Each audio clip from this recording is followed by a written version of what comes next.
welcome to another episode of Cooking on Caffeine. I'm Megan Leal, and today I'm going to show you how I make the toppings for my Frijoles Especiales, also known as special beans or special charro beans. It is a charro beans with all of the toppings of a street taco, a bistec taco on top, and I'm going to do it, but vegan today.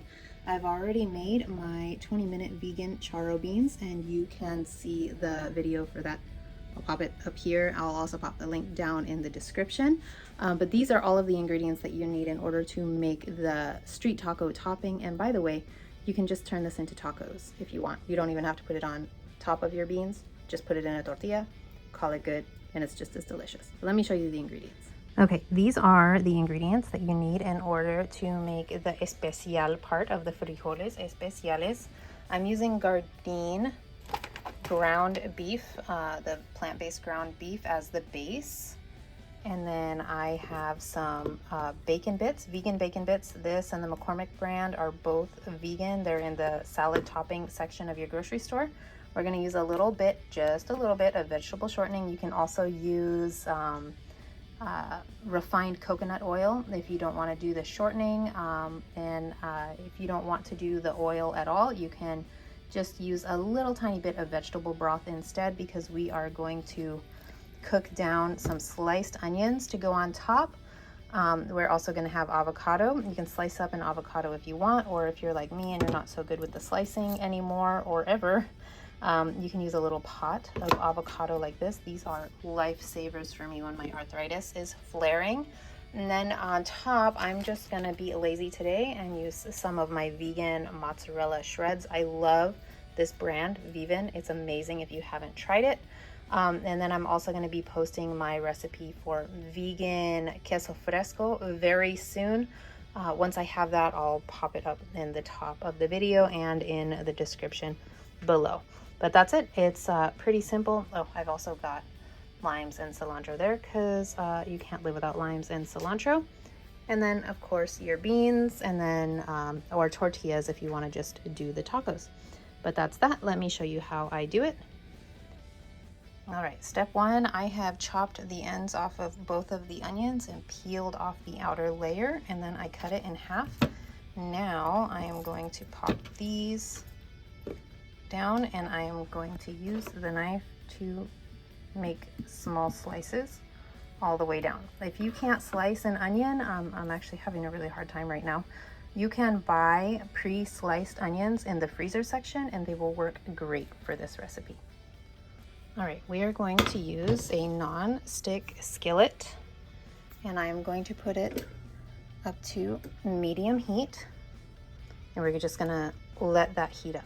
I'm going to add about 2 tablespoons of shortening to the pan. I'm putting my fork on the pan so it heats up, and then slides the shortening right off, like so. We're gonna let that melt. All right, once our shortening has melted, I'm gonna add in about 2 tablespoons of my bacon bits. And we are going to stir that up really well with the shortening. Once it starts to sizzle and bubble up a little bit, we are going to remove the bacon bits and leave the oil behind. Okay, you can see here that our bacon bits are sizzling nicely in the shortening, and the house smells a lot like bacon now. So we are going to use our spatula to scoop out as much of the bacon bits as we can, leaving behind the shortening. And I'm just going to plop it onto a paper towel lined plate. I'm going to keep going until all of this is taken care of. Okay, now that I've gotten as much of the bacon that I can out of the pan, and you see I have plenty of this left here, the oil. This is our vegan bacon grease, y'all, and that is what I'm going to toss these onions into. It's gonna make a noise, it's gonna be loud. Just be ready for that.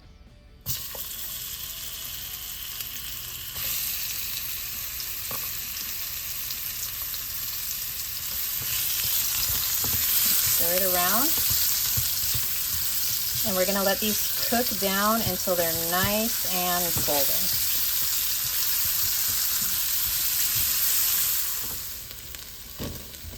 All right, this is more like it. As you can see, they are crispy on some of the edges, golden brown, and really floppy. Feel free to taste test one and add a little bit of salt if you want, but I feel like they get plenty of salt from the bacon bits. I'm just gonna remove this to a plate. Remove all of this deliciousness right over here. There we go. We have all of our onions removed from the pan, and now I'm going to add in my Gardein right into the hot pan. Now I really love this stuff because I can use it from frozen, and it cooks up super fast.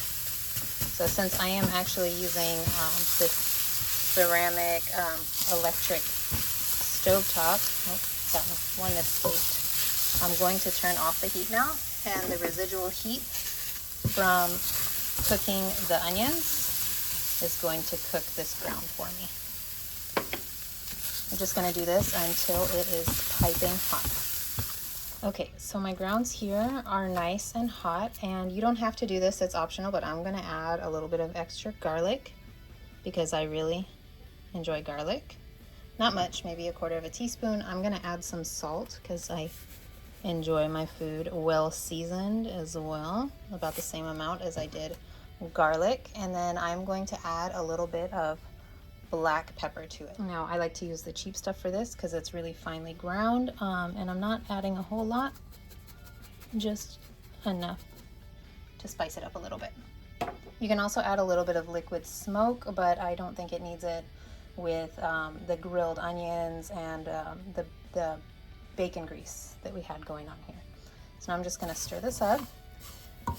And honestly, this is a bit dry for me. I normally prefer it a little greasier. So if you are like me, you can add more shortening, a little bit of oil to it. But I'm just going to add a little bit of veggie broth to help hold all of these grounds together a little bit. I'm going to do about a tablespoon at a time and stir it in. And again, I have the heat off. This is just residual heat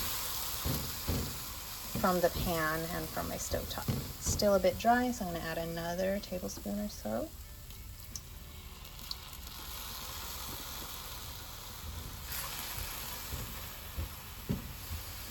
Stir it in. You want the meat, quote unquote meat, to have a bit of bounce to it, but also stick together so it doesn't fall out of the tacos. Unless you're going to be using this on top of charro beans for your frijoles especiales, then this doesn't matter so much because it'll absorb the broth from your beans, and that's better, but I'm going to add just a little bit more. Another tablespoon or so. Stir that in, and that is looking much better. All right, now I'm gonna slice up my avocado, and I'm gonna get some tortillas ready for on the side.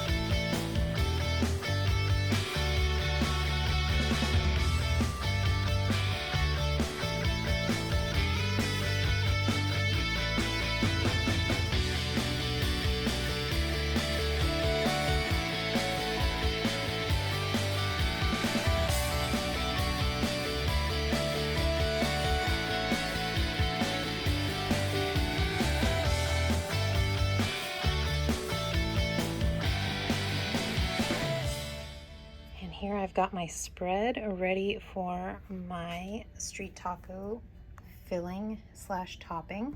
I'm gonna go ahead and add some to my fresh made blue corn tortillas. Don't overfill these because remember we got lots of more stuff to stick in there. So I've got our meat. We're gonna do the same for our beans, and we're going to be generous. Let's put our meat right on top there.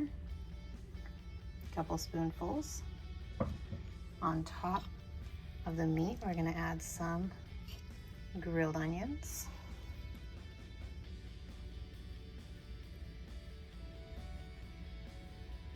And again, with our Frijoles Especiales, our special beans.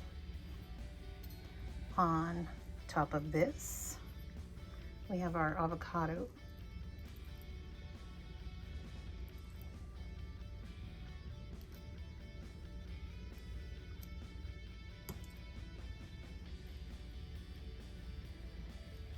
Like so. And then we're going to also add a few to our beans. And then on top of this, we are going to add our vegan cheese.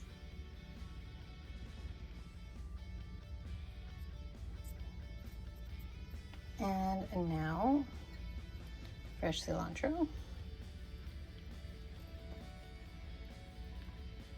A little bit here because I already added a whole lot. Now we are going to add some fresh lime juice.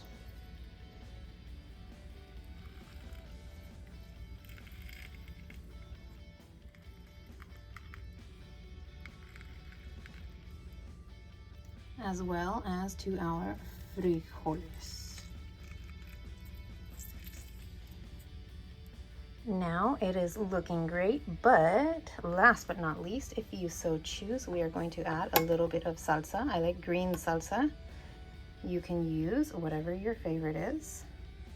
Just a little line on each taco and a little drizzle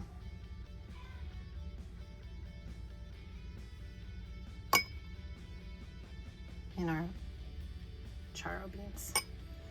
And there you have it. A feast fit for el 16, the 16th of September, Mexican Independence Day, or Cinco de Mayo, or Taco Tuesday, or whatever day you want to enjoy this amazing vegan Mexican food.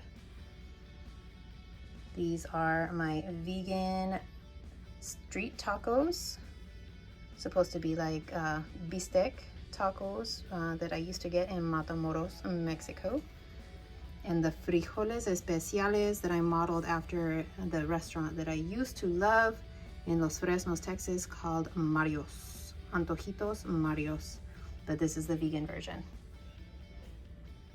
That's it, y'all. I know it was a little bit long, but I gave you a ton of information, a ton of tips on how to make this delicious food. I hope that you get a chance to make it. I hope that you love it. And again, if you need any information on substitutions, on what ingredients to use instead of other ingredients if they're not safe for you, or any tips that I might not have covered in the video, feel free to leave them in the comments below and I will get back to you. I'm very active in the comments, so I will answer you.